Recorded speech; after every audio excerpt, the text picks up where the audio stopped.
नमस्कार, आप देख रहे हैं न्यूज नेशन का डिजिटल प्लेटफॉर्म और मैं हूं आपके साथ सचिन दुबे। नमस्कार, मैं हूं आपके साथ रोमिता तिवारी और आज एक बहुत ही महत्वपूर्ण खबर को लेकर हम बात करने वाले हैं। दरअसल अमेरिका में अब ट्रंप की टीम में जो एक बड़ा नाम शामिल किया गया है उसको लेकर आज हम डिस्कस करने वाले हैं। तुलसी गबार्ड, जिन्हें यूएस इंटेलिजेंस चीफ के तौर पर नियुक्त किया गया है।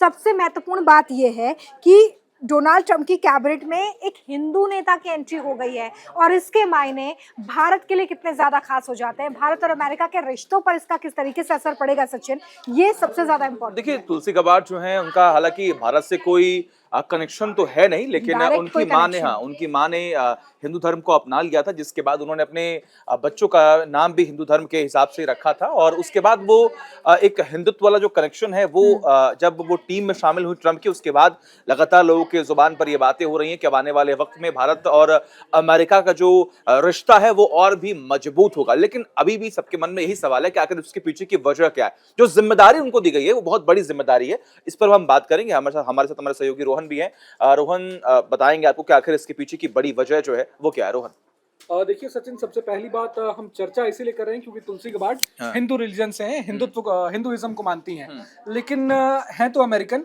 उनके माता पिता ने, जब तुलसी गबार्ड का जन्म हुआ उसके बाद उनके माता पिता ने हम ये कह हिंदुइज्म सकते को, हैं अमेरिका की पहली हिंदू कांग्रेस वुमेन। बिल्कुल, अमेरिका की पहली हिंदू सांसद भी बनी थी वो 2019 में, if I am not wrong.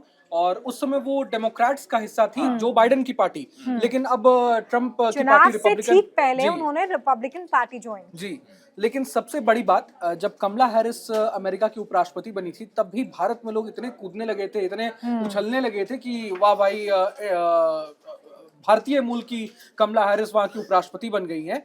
और तुलसी गबार्ड को भी बनाया गया US intelligence chief. That means कि वहां की जो 18 स्पाई एजेंसीज हैं, एफबीआई हो, सीआईए हो, सबको वो लीड करेंगी। ट्रंप मतलब नेशनल सिक्योरिटी पर जो भी एडवाइस लेना होगा वो तुलसी गबार्ड से लेंगे, इंटेलिजेंस पर, नेशनल इंटेलिजेंस पर। बट आप देख ले, ट्रंप हैं अमेरिका के राष्ट्रपति। जब अभी राष्ट्रपति चुने गए तो भी भारत में लोग इतने उछल रहे थे कि ट्रंप बन गए, भारत का फायदा ही फायदा होगा, तुलसी गबार्ड इंटेलिजेंस चीफ बन गई, फायदा ही फायदा होगा भारत का। वो अमेरिका के लिए ही सोचेगी, अमेरिका के हितों के बारे में ही सोचेंगी। तो भारत में लोग जो इतने उछल रहे हैं, जो इतने उत्साहित हो रहे हैं, ये इतना उत्साहित होने की कोई जरूरत नहीं है। कमला हैरिस के समय भी हमने देखा था। लेकिन जाहिर तौर पर तुलसी गबार्ड की हम हिस्ट्री देख लें उनकी, तो भारत के प्रति और हिंदुत्व के प्रति, हिंदुओं के प्रति उनका रुख काफी स्पष्ट रहा ये है। जो जिम्मेदारी दी गई है तुलसी गबार्ड को, इसके पीछे कोई सच में कोई स्ट्रेटेजी है ट्रंप की, या फिर उनके कामों को, लगभग 2 दशक से ही वो सेना में रही हैं, वो अलग अलग जगहों पर पोस्टेड भी थी। मध्य पूर्व अफ्रीका के जो युद्ध हाँ, रहे हैं जी, उसमें भी उनकी तैनाती तो रही है। क्या उनके एक्सपीरियंस को देखकर ये जिम्मेदारी दी गई? क्या कोई स्ट्रेटेजी है कि नहीं, अगर हम जी। ये पद उनको देते हैं, ये जिम्मेदारी उनको देते हैं, तो आने वाले वक्त में जो भी डिफेंस से रिलेटेड या फिर ऐसे मामलों में जुड़ा हुआ कोई भी फैसला होगा, उसमें इनकी भूमिका बहुत अहम होगी हिंदुस्तान को देखकर। देखिए सचिन, तुलसी गबार्ड, मैं बता दूं दर्शकों को कि यूएस मिलिट्री में सर्व कर चुकी हैं, इराक और कुवैत जैसे देशों में भी वो सर्व काम कर चुकी हैं। तो इस लिहाज से भी उन्हें ये अहम जिम्मेदारी सौंपी गई है। दूसरी चीज, ट्रंप ने अपनी सरकार में काफी आमूल चूल परिवर्तन किया है। एलॉन मस्क और विवेक रामास्वामी को भी एक नया डिपार्टमेंट एक उन्होंने स्टार्ट किया, डॉज जिसको कहा जा रहा है, सरकार के एक्सपेंसेस कम करने के लिए। तो तुलसी गबार्ड को भी जिस तरह से इंटेलिजेंस चीफ बनाया गया है, पहले हम भारत के लिहाज से हम देख लें तो तुलसी गबार्ड का एक तो पहली बात कि हिंदुओं के प्रति काफी सॉफ्ट कॉर्नर रहा है और वो प्राउडली कहती भी हैं कि मैं एक हिंदू हूँ, हिंदू जब वो महिला हूँ। सांसद बनी थी, उन्होंने भगवत गीता पर हाथ रखकर वो जी। शपथ जो है वो भी ली थी। लेकिन 2015 में जब तुलसी गबार्ड की शादी हुई, मैं तस्वीरें देख रहा था, तो उस समय भी काफी हिंदू रिचुअल्स को उन्होंने फॉलो किया था शादी के वक्त भी। और भारत से राम माधव, जो आरएसएस लीडर और बीजेपी के लीडर हैं, वो भी उनके शादी में पहुंचे थे। और बीजेपी के एक दो और नेता, मैं नाम भूल रहा हूँ, वो पहुंचे थे उस समय भी। तमाम आप देख लें हिंदू रिचुअल्स उन्होंने शादी की। इसके अलावा पीएम मोदी की स्ट्रॉन्ग सपोर्टर रह चुकी हैं। आप देख लें गोधरा कांड के बाद, गुजरात राइट्स के बाद, जब अमेरिका ने पीएम मोदी को, उस वक्त नरेंद्र मोदी को, जब वीजा देने से इनकार कर दिया था, तो यही तुलसी गबार्ड थी जिन्होंने उस अमेरिका के कदम का काफी क्रिटिसाइज किया था और पीएम मोदी को वीजा देने की आवाज उठाई थी उनके पक्ष में। इसके अलावा पीएम मोदी के स्वच्छ भारत मिशन, योग को जिस तरह से पीएम मोदी ने आगे बढ़ाया है, इसकी भी सपोर्ट करते रही हैं, इसका भी। और कश्मीर मामले को लेकर, आप 2019 में, मुझे याद है जब तुलसी गबार्ड से एक सवाल पूछा गया था कश्मीर मसले पर, धारा 370 को लेकर, तो उन्होंने कश्मीरी पंडितों के हक में आवाज उठाई थी और कहा था कि कश्मीरी पंडितों को अपना घर तो छोड़कर जाहिर तौर पे रोहन इन बातों से जी, जो आप जी, जिक्र बिल्कुल। कर रहे हैं वो समझ सकते हैं हम कि भारत के मुद्दे बिल्कुल। और भारत की जो विचारधारा है बिल्कुल। और भारत जिस तरीके से काम करता है उसे बहुत बेहतर तरीके से तुलसी गाबार्ड बिल्कुल, समझते हैं। बिल्कुल। यही मैं आपसे समझना चाह रही हूँ कि ट्रम्प और पीएम मोदी जो इनकी केमिस्ट्री है और आप जिस तरीके से तुलसी गाबार्ड को शामिल किया गया है, जगह दी गई है, ये किसी तरीके से भारत और अमेरिका के रिश्तों के लिए सहूलियत हो सकती है, इसमें और ज्यादा ट्रांसपेरेंसी आ सकती है, क्या समझते हैं आप? मैं सीधे तौर पे पूछूं तो तुलसी गाबार्ड अगर कैबिनेट में रखी गई तो उनका क्या फायदा इंडिया को हो सकता है? फायदा यही होगा रोमिता कि जिस तरह से इंडिया के प्रति उनका सॉफ्ट कॉर्नर है तो इंडिया और यूएस रिलेशंस और मजबूत होंगे। पहले से ही हम देखते आ रहे हैं कि डोनाल्ड ट्रंप और पीएम मोदी की लाइन हमेशा जो पॉलिसी रही है एक जैसी रही है।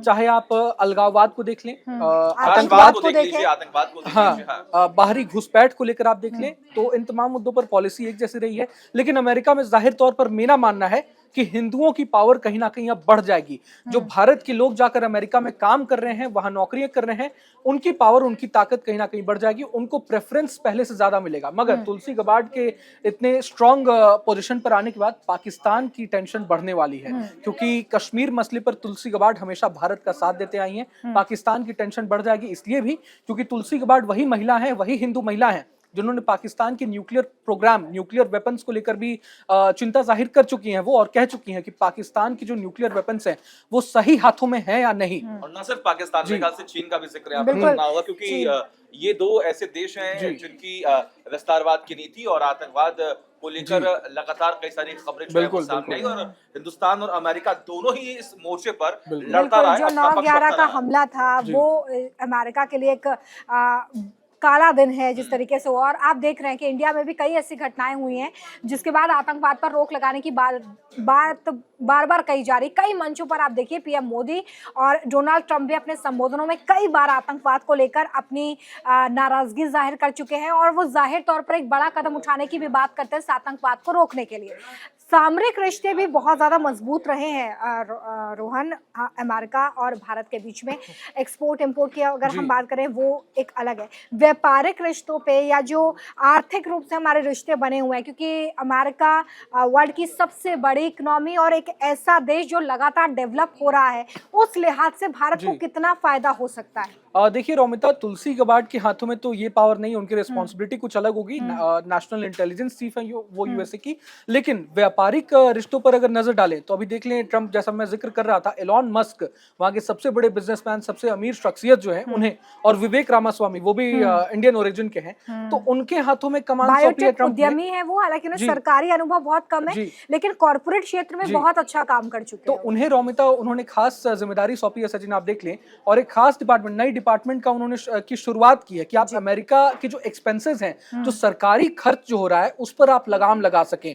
आप भारत में भी देख लें, भारत भी इसी पर लगातार काम कर रहा है कि सरकारी एक्सपेंसेस, जो डिपार्टमेंट्स है, गवर्नमेंट एजेंसीज हैं, उन पर काफी ज्यादा खर्च कर रही है सरकार, तो कहीं ना कहीं उस लोड को कम करने की जरूरत है। और अमेरिका में हमने देखा है पिछले कुछ सालों में कि वहां की जो इंफ्रास्ट्रक्चरल ग्रोथ जो है, इकोनॉमी जो है, अभी आप देख लें वो काफी डाउनफॉल हुआ है, लेकिन अमेरिका पर डेप्थ कितना ज्यादा, कर्ज कितना ज्यादा बढ़ गया। मैं पढ़ रहा था $36 ट्रिलियन अमेरिका पर इस वक्त कर्ज है, तो उसे भी कम करने की कोशिश है। और ये जब करेंगे तो साथ ही साथ इंडिया के रिलेशंस पर भी, इंडिया में भी जो व्यापार है वो भी काफी बढ़ेगा। एलॉन मस्क इस बार ट्रंप जो है बहुत ही कैलकुलेटिव चल रहे हैं और हर चीजों को लेकर बहुत ही सोच समझकर फैसला ले रहे हैं कि आने वाले वक्त में कोई भी अगर ऐसा फैसला हो।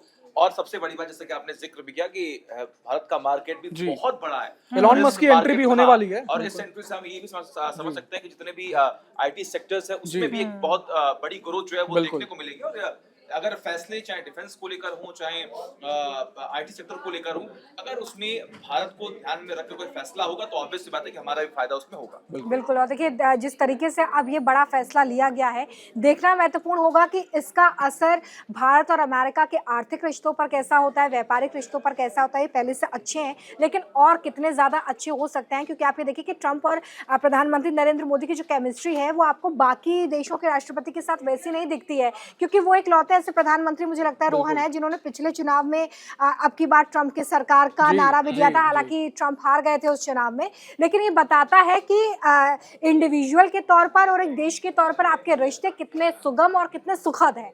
अब देखना महत्वपूर्ण होगा कि आगे इसमें क्या कुछ होता है। न्यूज नेशन अब व्हाट्सएप पर खबरों की ताजा अपडेट के लिए न्यूज नेशन के इस क्यूआर कोड को स्कैन करें